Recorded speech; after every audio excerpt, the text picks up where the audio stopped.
This maternity center filled with stillborn babies is strangely crowded with visitors. Even women who have just become pregnant are desperate to move in, yet they know nothing about the terrifying truth here, until the newcomer Martha moved in. Only then was the shocking secret behind it revealed, but at the beginning she was also completely unaware. Standing in front of the statue of the Virgin Mary, Martha gently comforted the baby in her womb with confidence, believing that here she would surely give birth to a healthy child. Soon after, Dr. Luis came to greet Martha. After a brief introduction, she explained the layout of the maternity center. The place where they were standing was the reception hall, while the area where Martha would stay was located toward the back of the center. Recuerda, estamos aquí para ayudar. Tu bienestar es importante para nosotros.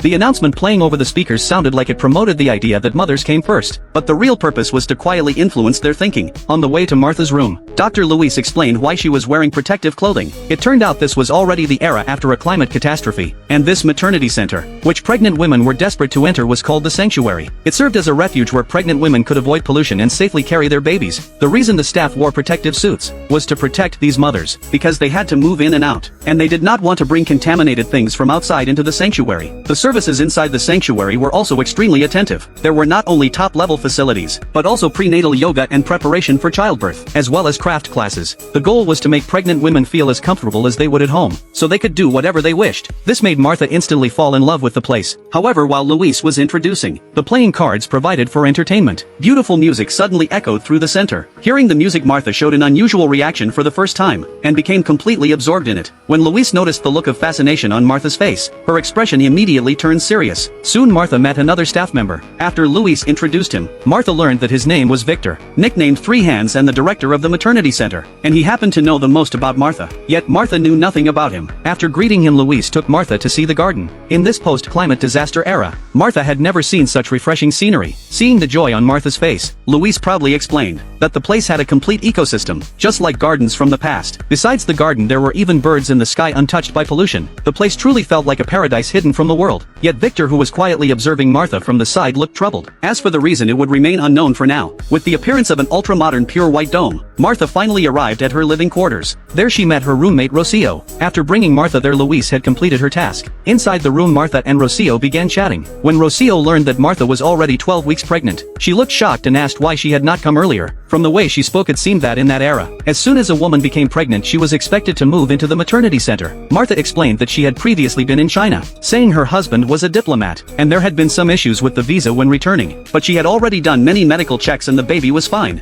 After hearing this, Rocio finally relaxed. When the topic turned to husbands, she also shared her story. She and her husband ran a restaurant together, and they spent nearly every day together, so coming here now did not make her miss him too much.